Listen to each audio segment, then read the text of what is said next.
ደሃ የደሃ ልጅ ምርደ ደሃ ዘረ ደሃ ድሮም ከደሃ ብሎ ይናገራል። አንዳንዱ ማን ነበር ይሄን ያልከው?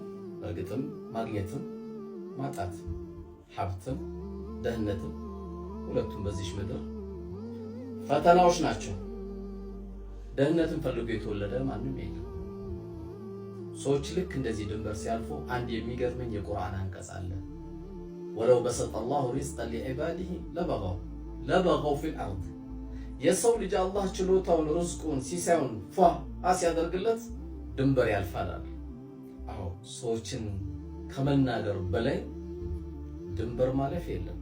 ግን እንዲህ ያልከው ሰው መሰረትህ ምን ነበር? ጎበዝ ሰው እኮ ወደ ራሱ መሰረት ደግሞ ይመለሳል።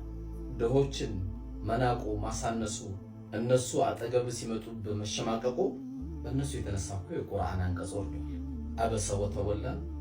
እስቲ በደንብ አድርገህ ከፍተህ ባይሆን በዚሁ አጋጣሚ የምነግርህ ሰዎች ለሐጃቸው ለተለያየ ዱንያዊ ጥቅማቸው እንዲሳካላቸው ከፊሉ ጠንቋይ፣ ከፊሉ ጅኒ፣ ከፊሉ አድባር፣ ከፊሉ ቆሌ ብሎ ያመልካል።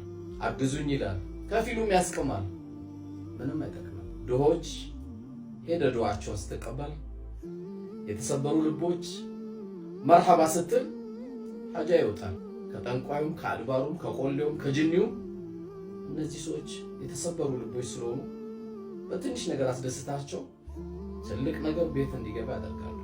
እንደ ኢትዮጵያም ኑሮ እኔ ሚሊዮነር ነኝ ስትል እስቲ ከነፍስ ጋር ሂሳብ ስራና እኔ ሴት ነበርኩ ብለህ ሂሳብ ከሰራ ማንነት እዛ ላይ ታገኛለህ። ደህንነት በፍላጎት የሚመጣ ሳይሆን አላህ ሱብሓነሁ ወተዓላ ለሁለቱም ለማግኘቱም ለማጣቱም ፈተና ሲያደርግብን ፈተናውን ከሚያልፉት አላህ ያድርግ።